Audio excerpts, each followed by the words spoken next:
Here is our location. This is the showroom and sales center where people come and visit and make their choices about owning a home in Rawabi city. What you see is the first phase of the city that will be built on 1 million square meters. The municipal boundaries will be built on 6,300,000 square meters. We are establishing now a water park area, and as you can see, it's a safe place for the residents to walk. The cars inside it are limited because it's not an open area for the strangers or for the visitors of Rawabi city, because who is coming from out the city to make the shopping or to go to the entertainment area at Wadina, they will have to cross another road. They don't have to cross inside the neighborhoods. And we are expecting to have around 25,000 people to come and live here in Rawabi during the coming 6 years.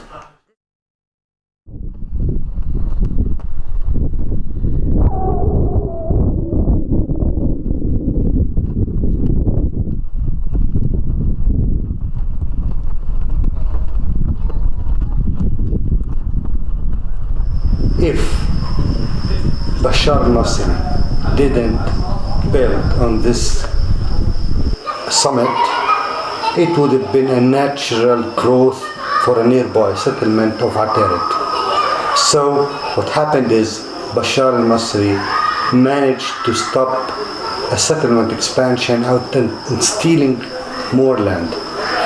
If you take a random selection from the neighbors, you will find a Ghazian, a Jerusalemite, a Hebronite, a Nabulsi, a Ramallah guy. So actually, in Rawabi, you have the Palestinian dream, where you have Palestinians from all backgrounds. Only in Rawabi, you have this mix. The shape of the city is very similar to an Israeli settlement.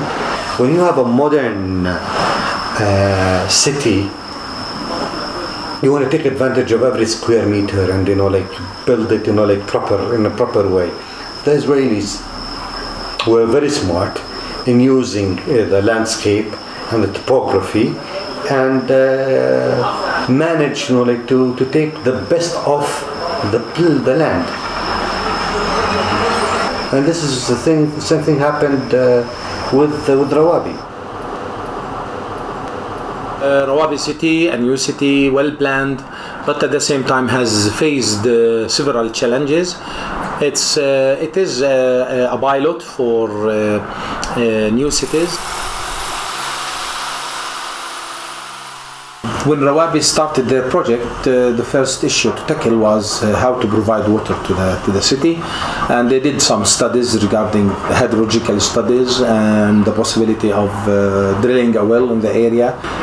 West Bank is suffering shortage in water, and the Israelis are controlling the water resources in the Palestinian water resources. Actually, water was a very important thing, and I personally was about to just give up and live the dream and just not to continue with the house buying process because of the water. The solution was to get a main supply line directly constructed by the Israeli company Mekaro to a point where Rawabi can be connected. It was agreed with the Israeli water company to supply the water from what is called the Israeli national water carrier to the area there, and from there to supply Rawabi and the other villages around Rawabi. At that time, we did use the design value 120, which is the recommended value of the Palestinian Water Authority. We also took into consideration the international WHO, World Health Organization, which is 150 liter per capita per day. Now, what I said, 100 to 120 liter per capita per day, this is the domestic use. I either expected consumption that will be by the people themselves. For gardening, for other activities, for the commercial, we are talking about other figures. What has been constructed till now is the first stage, because Rawabi is developing at stages, and I think intermediate stage 20,000, later stage 40,000 inhabitants, but it is now populated by few thousands, and later when it is developed the other storage reservoir will be constructed. If you go to any Palestinian city, like the main thing you find, like big water tanks and lots of wires, electricity wires, and satellite dishes. Here you don't see such a thing. It's all like underground. It's all high tech, up to date technology. Here in Rawabi, when they build the city, they take into consideration the new generation's need. Open areas, safe pavements, closed roads.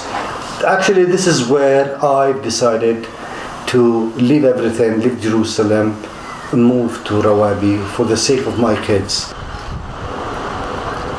We have been living here for a year.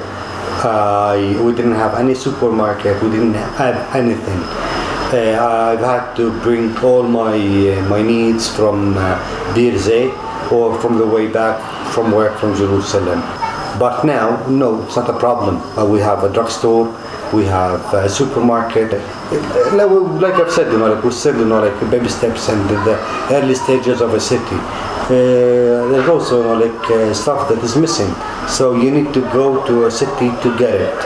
And in our case, it's Ramallah. In Rawabi, the prices we found compared to Jerusalem and Israel is reasonable, kind of subsidized in a way. The house I bought, it's what you may say a 5-bedroom flat. You're talking about 170 square meters. It cost me almost 110,000 US dollars, where in Jerusalem it won't. The mayor now been appointed is called Majid Abdel Fattah. He's been appointed by the local government in accord, in acceptance with the developer company Rawabi. Our latest topic was the neighborhood council elections.